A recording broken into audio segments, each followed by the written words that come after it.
एक गांव के बाहरी हिस्से में एक वृद्ध साधु बाबा छोटी सी कुटिया बनाकर रहते थे।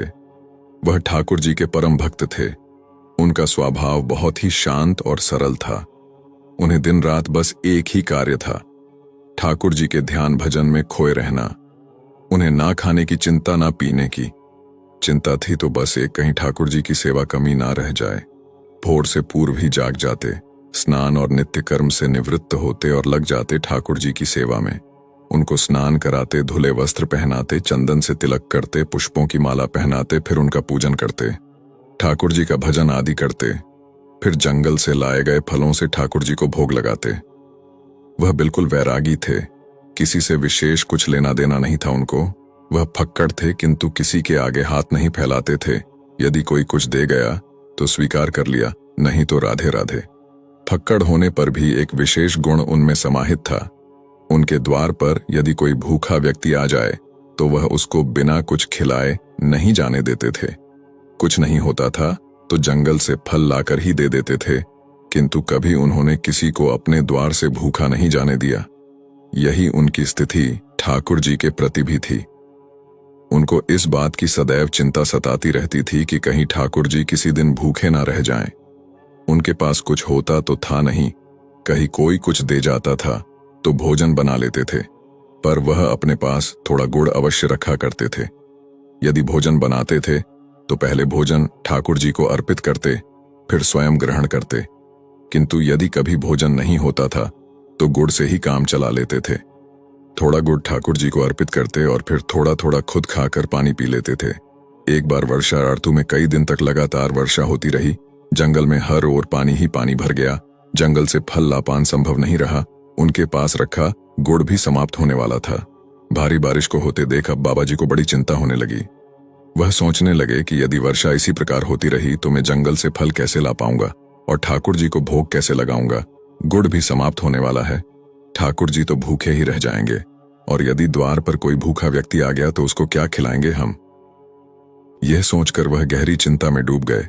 उन्होंने एक निश्चय किया कि अब से मैं कुछ नहीं खाऊंगा, जो भी मेरे पास है वह ठाकुर जी और आने वालों के लिए रख लेता हूं। ऐसा विचार करके उन्होंने कुछ भी खाना बंद कर दिया और मात्र जल पीकर ही अपना गुजरा करने लगे। किंतु वह ठाकुर जी को नियमित रूप से भोग लगाते रहे। बाबा जी की भक्ति देखकर ठाकुर जी अत्यंत प्रसन्न हुए, किंतु उन्होंने उनकी परीक्षा लेने का विचार भी किया।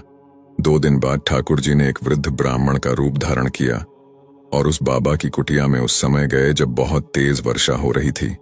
वृद्ध ब्राह्मण को कुटिया पर आया देख साधु बाबा बहुत प्रसन्न हुए और उनको प्रेम पूर्वक कुटिया के अंदर ले गए।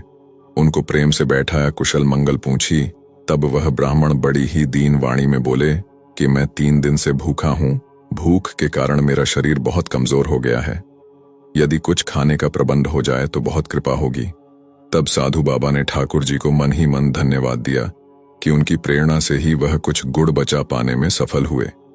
वह बाबा स्वयं भी 3 दिन से भूखे थे, किंतु उन्होंने यथासंभव गुड़ और जल उन ब्राह्मण देव को अर्पित किया और कहा कि श्रीमान जी, इस समय तो इस कंगले के पास मात्र यही साधन उपलब्ध है, कृपया आप इसको ग्रहण करें। बाबा की निष्ठा देख ठाकुर जी अत्यंत प्रसन्न थे, किंतु उन्होंने अभी और परीक्षा लेने की ठानी। वह बोले, इससे मेरी भूख भला कैसे मिटेगी। यदि कुछ फल आदि का प्रबंध हो जाए तो मेरी भूख कुछ शांत होगी। अब बाबा जी बहुत चिंतित हुए। उनके द्वार से कोई भूखा लौटे यह उनको स्वीकार नहीं था। वह स्वयं वृद्ध थे, 3 दिन से भूखे थे, शरीर भूख निडाल था, किंतु सामने विकट समस्या थी। उन्होंने उन ब्राह्मण से कहा, ठीक है श्रीमान जी, आप थोड़ा विश्राम कीजिए, मैं फलों का प्रबंध करता हूं। बाबा जी ने ठाकुर जी को प्रणाम किया और चल पड़े भीषण वर्षा में जंगल की ओर फल लाने। जंगल में भरा पानी था। पानी में अनेकों विषैले जीव इधर उधर बहते जा रहे थे, किंतु किसी भी बात की चिंता किए बिना साधु बाबा कृष्णा कृष्णा का जाप करते चलते रहे। उनको तो मात्र एक ही चिंता थी कि द्वार पर आए ब्राह्मण देव भूखे न लौट जाएं। जंगल में पहुंचकर उन्होंने बहुत कठिनाई से फल एकत्र किए और वापस कुटिया की ओर चल दिए। जब वह कुटिया पर पहुंचे तो देखा कि ब्राह्मण देव उनकी प्रतीक्षा कर रहे थे। बाबा जी ने वर्षा और भरे हुए पानी के कारण हुए विलंब के कारण उनसे क्षमा मांगी और फल उनको अर्पित किए। वह वृद्ध ब्राह्मण बोले, बाबा जी आप भी तो ग्रहण कीजिए। किंतु वह बाबा ब्राह्मण देव से बोले, क्षमा करें श्रीमान जी, मैं अपने ठाकुर जी को अर्पित किए बिना कुछ भी ग्रहण नहीं करता। यह फल मैं आपके लिए लाया हूं, मैंने इनका भोग ठाकुर जी को नहीं लगाया है। तब वह ब्राह्मण बोला, ऐसा क्यों कह रहे हैं आप ठाकुर जी को, तो आपने अभी ही फल अर्पित किए हैं। बाबा बोले, अरे ब्राह्मण देव क्यों परिहास कर रहे हैं, मैंने कब अर्पित किए ठाकुर जी को फल।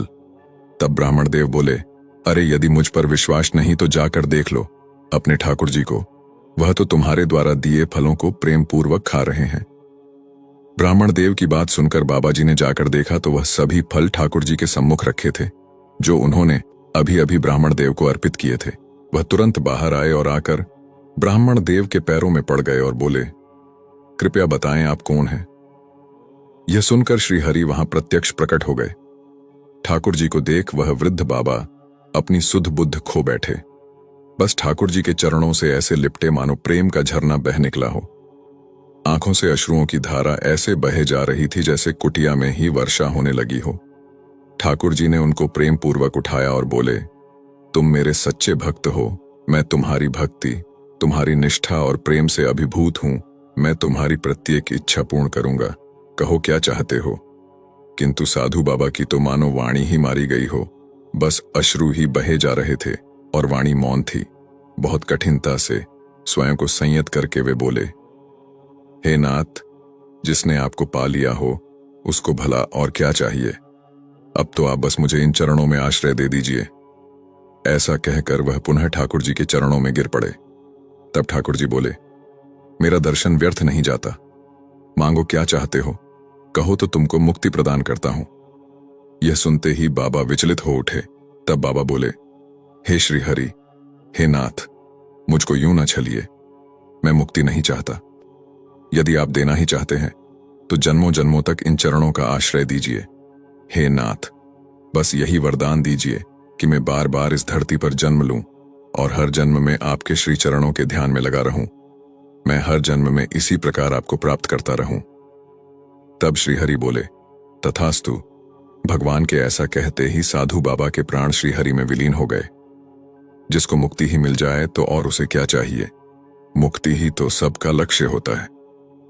परंतु इस बाबा ने मुक्ति की बजाय भगवान की सेवा का वरदान मांगा।